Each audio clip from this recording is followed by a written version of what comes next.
Welcome to the SEC Breakdown, our weekly college football show. We'll touch on a couple hot topics for this week before we look ahead to this weekend's 5 SEC games, as we are about a week away from the conference championship. Still some regular season games to be played. A couple teams have finished with their regular seasons, but most teams still got at least 1 or 2 regular season games to be played. But Texas A&M guys, with one team that now has fallen off the docket for this weekend. Texas A&M Ole Miss game postponed. Texas A&M set to play Tennessee next weekend.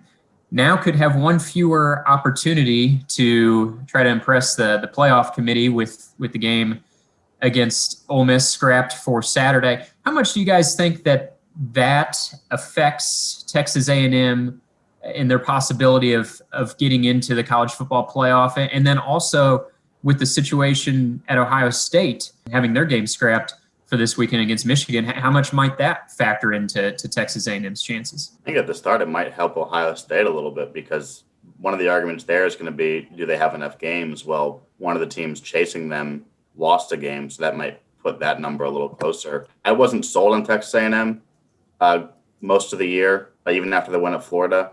And I saw them in Auburn last week, and they looked very good, very complete, good defense. The offenses can run the ball very well. Kellen Mond is efficient. He's not great, but he's efficient. I think they'll have an outside shot. They're not going to be able to do it as a conference champion, obviously, but I think the game they're probably going to watch closest is that ACC championship game. Because Notre Dame already has the win over Clemson. If Notre Dame beats Clemson again, can you put Clemson in the playoff with 2 losses to another playoff team? And that might open up a 4th spot if it goes that way. But I think there's an outside shot, but it's not obviously as good of a shot as Alabama or Florida will have to get there. You got to think that even in the SEC title game, if Florida beats Alabama, that's an eliminator for Texas A&M. They're not going to put 3 SEC teams in, and Florida would have to be in at that point. And with how Alabama's just hosed their way through this season, they're in, I think, unless they lose their last 2 games to Arkansas and then Florida, but that's a huge if at that point. Based off of last night's rankings, A&M is 5th, Florida is 6th, but if Florida beats Alabama, they're going to overtake them with no problem. It just, if Florida then would say get eliminated, if they do lose to Alabama, therefore another thing could go right for Texas A&M. And I think it was pretty much always a pipe dream that, with Ohio State's game against Michigan being canceled this week due to COVID with the Wolverines, it was like, let's meet in Memphis or somewhere in the middle for one of these games, make it a quasi, quarterfinal. And I don't think that that's really ever going to happen as much as we would like that to. So I think Texas A&M just kind of has to watch the world around them kind of fall down and then just hope to get in that number 4. I'm not sure if a win over Ole Miss, even if it was incredibly lopsided, would that be that much of a notch in the belt for Texas A&M. I mean, what is their best quality win? And if Florida loses, would the selection committee put another SEC team over an unbeaten Cincinnati? Ohio State obviously. Probably will end up getting in the Big Ten game. I guess that'll play out if they change that up. But I don't know if there's an appetite to get a Texas A&M team that's not in the SEC championship game in as a second SEC team. And then another topic unfolding in the SEC right now is the Heisman debate. And the SEC this year is going to have, it might have several of the top candidates, but certainly we'll have 2 of the top candidates in Florida quarterback Kyle Trask and Alabama quarterback Mac Jones. They've got it kind of locked down as far as the SEC quarterbacks go. There's a couple SEC skill position players there too that probably could warrant some discussion as well. But simply look, it is mostly a quarterback award, at least here in recent years, and with the reality that Kyle Trask and Mac Jones are going to be squaring off in the SEC championship. Do you guys think, I could see the award coming down to almost that game. Whoever plays better in the SEC championship game, whoever leads their team to victory in the SEC championship game, that could tip the scales in their favor. And where do you guys see the pecking order standing between those 2 right now? And how much of it do you think is simply going to be decided in Atlanta based on who wins that game or who plays better in that game? I've had Kyle Trask and Mac Jones kind of back and forth in my mind in terms of my top three. And if you look at the numbers this week, I have Trask ahead of Jones just because I think he's got like 10 more touchdown passes. But, Devontae Smith is creeping up there. And, I think it's a showcase, the SEC championship game for all three of those guys. And especially with Jalen Waddle out for the season, you have to be more and more impressed, with what Smith's done, and defenses have, Mechie to worry about, but also, it's hard to ignore the crazy numbers that Smith's putting up. And, I guess Kyle Trask, didn't he have a pooch punt? So does that go in his favor? You can do something besides throw the ball and that kind of thing. And I guess he's done that a few times this year. At the end of the day, I think Devontae Smith's case, because of how prominent it is, might actually hurt Mac Jones a tiny bit. While Kyle Pitts is just, I think, as good per position as Devontae Smith is, I think just the flashy catches, you saw the one he had over Stingley's back in the back of the end zone at the end of the first half last week. Those things, I think, just when you're picking at straws a little bit, which both of them I think are worthy, it's not much separation right now. Those things tend to matter a little bit more than they should, especially in the pandemic year. I think that if this is a full season, we could be looking at a Devontae Smith run to the Heisman if he was able to sustain this over a full normal season. When things change a little bit, you tend to go with what's recently happened with Baker Mayfield, Kyler Murray, Joe Burrow, I believe his last three in a row in that order. It's probably pretty much got to be one of the two of them this year. Yeah, and I do think Blake's right that it might come down to that game in Atlanta because, like we talked about, it's so close between them. You can make an argument for either Mac Jones or Kyle Trask right now pretty easily either way. So I think a lot of voters in their mind might say, all right, I'm torn. Let's watch this game. Whoever plays better in this game might be the guy I vote for just because I can't decide right now. So I don't think you want to put it on just one game, like whoever has the best game against each other is the Heisman winner. But it may come down to that voting wise because you're looking at the stats. You can say, well, Mac Jones has been more efficient.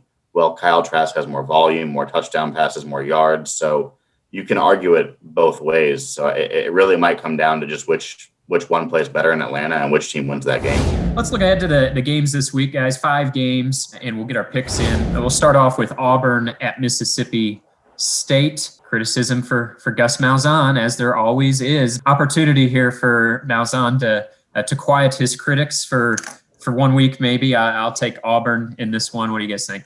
I picked Auburn. I think when this game was originally scheduled, November 14th, probably felt Auburn in a wash because Mississippi State had lost 4 straight.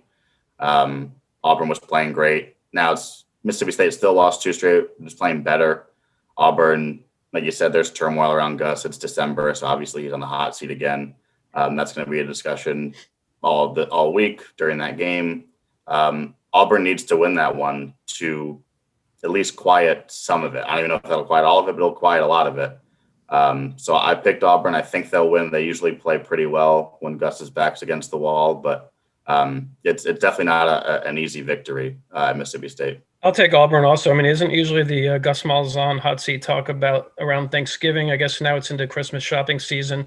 I don't know what his buyout is, but it seems like it's a perpetual thing where, you have, Sam Pittman now and Drinkwitz at Missouri. You have some hot coaching candidates out there, Vanderbilt with an opening, and then Auburn's kind of status quo, which is up and down.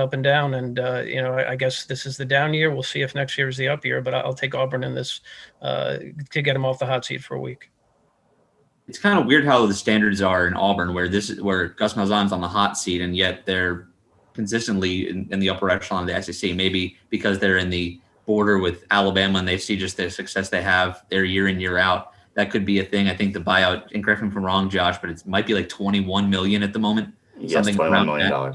Yeah. So, and you saw Will Muschamp at around 13, if a little north of 13 go. We don't know exactly what Derek Mason's buyout was, but clearly some of these schools have no problem with the trigger finger this year in firing people.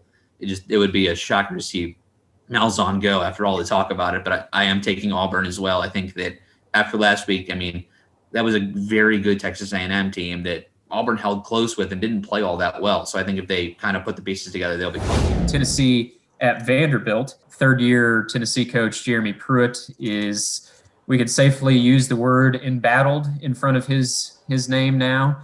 He's got a 6-game losing streak, Tennessee's first 6-game losing streak since 1988.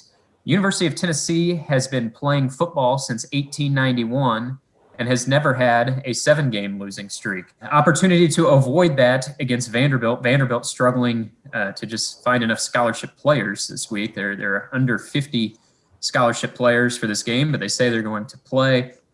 I think Tennessee should handle Vanderbilt by a few touchdowns in this one, and for Pruitt's sake, he better handle Vanderbilt. What do you guys think? Jeremy Pruitt needs this win to stay as Tennessee's head coach. I can't see where they keep him if they lose to a Vanderbilt team who has not beaten anyone else this year.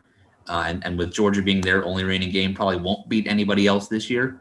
So I do like Tennessee here by a little bit, but I could see this being close too. I kind of saw this coming to a certain extent with Tennessee. I texted a friend, I guess it was maybe after 2 losses in a row, and looked at the schedule and said, this could be 6 straight, right? I mean, I don't know. I don't think we saw them being, as uncompetitive in some of these games. I guess they covered the point spread against was Florida last week, right? So, but I mean, I don't know. Is this going to be like a Lane Kiffin situation? Are they going to leave him on the tarmac if they lose at Vanderbilt? You got to hope for his sake that doesn't happen. Yeah, I think if you're a fan of chaos, you like the idea of a winless Vanderbilt team kind of ending it for Jeremy Pruitt and handing Tennessee a 7th straight loss. But I think in practice, Tennessee is better than Vanderbilt. I mean, it's not that hard to be better than Vanderbilt, but Tennessee should be. It's going to have more scholarship players than Vanderbilt, which barely has any at this point. So I think Tennessee has to win this game and probably will win this game, but they're probably more nervous going into it than they need to be. Moving along, rivalry game, LSU at Florida. Could Florida be caught napping? Looking ahead to that SEC championship, we always like to throw around the phrase trap game, or is LSU simply just not a good enough football team to compete with Florida in this one? I'm going to say the latter. What do you guys think? Could LSU play spoiler for the Gators? No. I mean, except for Vanderbilt, I'm not sure you could have a better team coming in, with the state of their program. I know, was it 2 years later, Gene Chizik was fired at Auburn after winning a national championship, or was it 3? Josh, you could fill that in for me. It was 2 years later. 2, right? I mean, Orgeron, this has been, a catastrophe of a season, and then some of his best young players are talking about either going in the portal or opting out for the rest of the season. I don't think you have to worry about Florida stumbling on the way to the SEC championship game. I don't think LSU can stop Florida. I don't think LSU can stop anybody, really, but definitely not that Florida offense right now. Just the way Alabama shredded them, I think you can see Florida doing the exact same thing. This might be a game where they do treat it as a tune-up for the SEC championship game, where they let Kyle Trask over 5 touchdowns in the first 3 quarters. They can rest him for the 4th and get him ready for Atlanta. How the mighty have fallen. This time last year, I think LSU was just coming off that Georgia win. They were very clearly the number 1 team in the country, and getting then an Oklahoma team that they knew that people thought they might have been looking past, but they didn't treat it like that and had an absolutely dominant way to the national title. And this is only a year later. I mean, I can see LSU keeping it close kind of early, but just once Florida flexes its muscle, it's going to be over.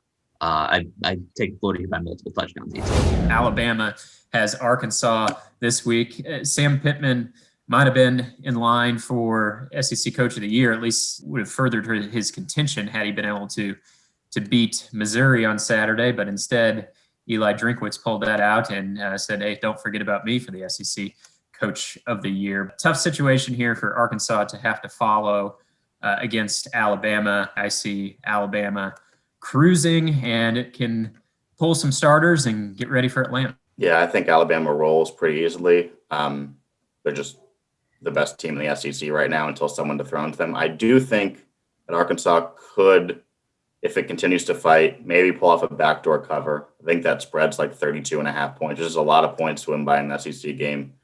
But yeah, I don't think Arkansas has any chance to compete or even win that game. It's going to be Alabama by a lot. Arkansas and Missouri both nailed their coaching hires. Sam Pittman is the right guy right now in Fayetteville and has them trending in the right direction. But Alabama is just too high of a bar for them to clear right now. This is very similar, I think, with the level of LSU Florida. This is a tune-up game for Alabama and a good way to kind of test them with a resurgent Arkansas team just to make sure they're all their ducks in a row before they face the Gators. I think Arkansas could, stick around a little bit longer than LSU against Florida. But this will be all Crimson Tide. And things are going pretty good there when beat writers are writing stories about Alabama's slow starts in the second half, I guess, probably when the games are out of reach and, Saban wanting 4 quarters of perfection probably. But yeah, I guess Pittman's 3-6 and maybe should be 4-5 or 5-4, depending on what the SEC officials might have done. I don't know. It leads us to our game of the week, Georgia at Missouri. Eric and Mark will have high interest in that one as they'll be covering that game. I'll take Georgia in a close one, but I don't know. I'm almost tempted with Missouri, obviously trending up. And as far as coach of the year, right now I would probably have Mullen 1, Drinkwitz 2. But if Missouri can beat Georgia, regardless of what Florida does, I think I could see myself flipping that with Mullen. I think part of it for me goes beyond just this season, but inherited a team just a few years ago that had gone 4-7. I know there was a lot of talent on that roster, but just in a few years' time, he took a team that he inherited a 4-7 squad and is now winning the East. But what do you guys think about this game? And is it down to those two for SEC Coach of the Year, or are we all just unfairly disqualifying Nick Saban just because he's really good every year? Does Nick Saban need another Coach of the Year award? And plus, he was at home for one of the wins, right? Or does he get credit for that? I don't know. Yeah, I mean, if Missouri beats Georgia, I'd be inclined to give it to Drinkwitz. But, right now I'd probably give it to Dan Mullen, unseating Georgia 3 straight years, had won the East. I'm not sure if I see Missouri, keeping it within the points spread in terms of, I think Georgia covers. That they blew out South Carolina. Obviously another depleted roster. Missouri's missing some key guys, I guess, on the back end, and Georgia really hasn't mailed it in. They haven't had guys opting out. They've had a couple of transfers on some backup wide receivers or reserve wide receivers. So I think they're pretty still invested. Even though they don't really, a lot of teams aren't. So I think Georgia goes there and offensively they've been able to do running and passing depending on what defense is giving them. So I think it could be another big day for JT Daniels, and I think Georgia takes it. When people say this is not the same level of Georgia team coming to Columbia, that just means they're not a legitimate national title contender right now. They're still one of the top 10 teams in the country. This is a tough test for Missouri, the toughest test they had since they played Florida, which is their only loss since the loss to Tennessee on October 3rd. I think that this could be close going into late in the third quarter, but once Georgia kind of finds its rhythm, I think this is just a little bit of a shot too far from Missouri right now. It wouldn't shock me to see them win. I just think that the conditioning and locking in a year 6 bowl for Georgia means a lot to them right now. And if Missouri were to win, I mean that would pretty much solidify an amazing bowl. And I think the award for Eli Drinkwitz knocking off Georgia in his first year in a pandemic year would be amazing for them. I think Missouri maybe barely covers, and it was 13 points 2 years ago. Last time Missouri kind of played them with a good team, it was 27-0 last year in Athens when Kelly Bryant was hurt, and they just had nothing going into that game. So I'll take Georgia here. Maybe Missouri slightly to cover, but this has got to be Georgia, and then therefore Dan Mullen probably has the SEC Coach of the Year award. I think the one coach who might be overlooking is Jimbo Fisher based on what happens kind of with the rest of their season, but it looks like it's Dan Mullen's to lose. Yeah, I agree with that. I picked Georgia. I think they'll win and cover. I don't think it'll be a runaway blowout, but they're the better team, and I think they'll show that in this game. And Coach of the Year, yeah, I think you could make an argument for multiple different guys. Drinkwitz definitely, if Missouri can pull off an upset Saturday. Jimbo, like you said, he's got that team 8-1. Nick Saban, you could just hand him the award pretty much every year. He beat COVID and still win the SEC West, so that's pretty good. But then, yeah, I think Mullen, I guess I would give it to Mullen this year, probably his year, just because they did unseat Georgia. They won the East. I think he's probably the guy this year, but you could give it to 3 or 4 guys this year and make a good case for all of them. All right, guys, thanks for not opting out. No opt-outs here on the SEC breakdown. We're near the finish line now. We'll be back next week to discuss the SEC championship.